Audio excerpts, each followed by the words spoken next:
Thank you for joining Wars of the Roses. And this is Proficiency from the Encyclopedia of Freemasonry by Albert G. Mackey. Proficiency.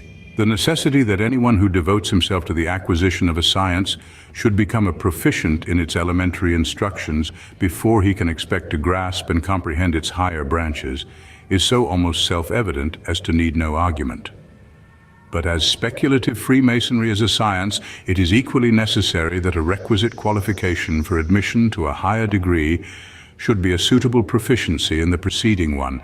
It is true that we do not find in express words in the old constitutions any regulations requiring proficiency as preliminary to advancement, but their whole spirit is evidently to that effect, and hence we find it prescribed in the old constitutions that no master shall take an apprentice for less than 7 years, because it was expected that he should acquire a competent knowledge of the mystery before he could be admitted as a fellow.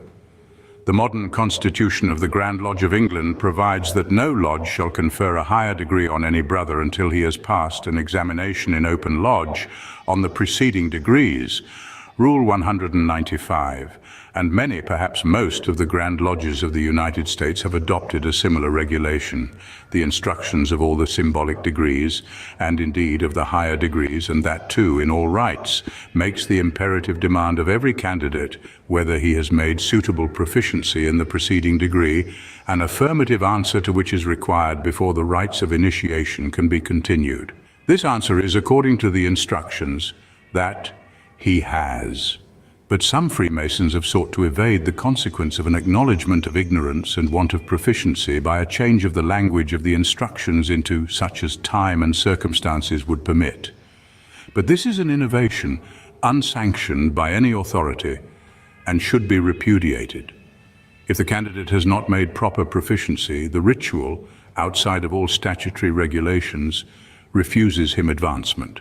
Anderson, in the second edition of his Constitutions, page 71, cites what he calls an old record, which says that in the reign of Edward III of England it was ordained that master masons or masters of work shall be examined whether they be able of cunning to serve their respective lords, as well the highest as the lowest, to the honour and worship of the aforesaid art, and to the profit of their lords.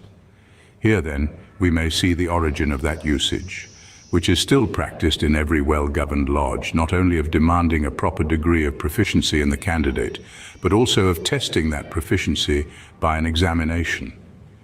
This cautious and honest fear of the fraternity, lest any brother should assume the duties of a position which he could not faithfully discharge, and which is, in our time, tantamount to a candidate's advancing to a degree for which he is not prepared, is again exhibited in all the old constitutions.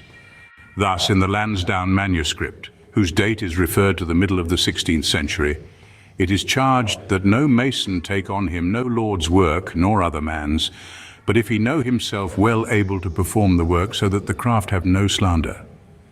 The same regulation, and almost in the same language, is to be found in all the subsequent manuscripts.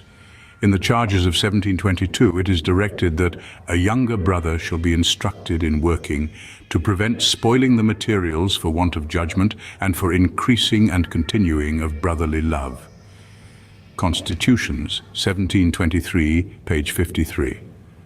It was with the same view that all of the old constitutions made it imperative that no master should take an apprentice for less than 7 years, because it was expected that he should acquire a competent knowledge of the mystery of the craft before he could be admitted as a fellow. Notwithstanding these charges had a more particular reference to the operative part of the art, they clearly show the great stress that was placed by our ancient brethren upon the necessity of skill and proficiency, and they have furnished the precedents upon which are based all similar regulations subsequently applied to speculative Freemasonry. Thank you for watching, and please don't forget to share, like, subscribe, and comment. And if you can please consider donating to Wars of the Roses, links to PayPal and Patreon are in the description. Thank you so very much.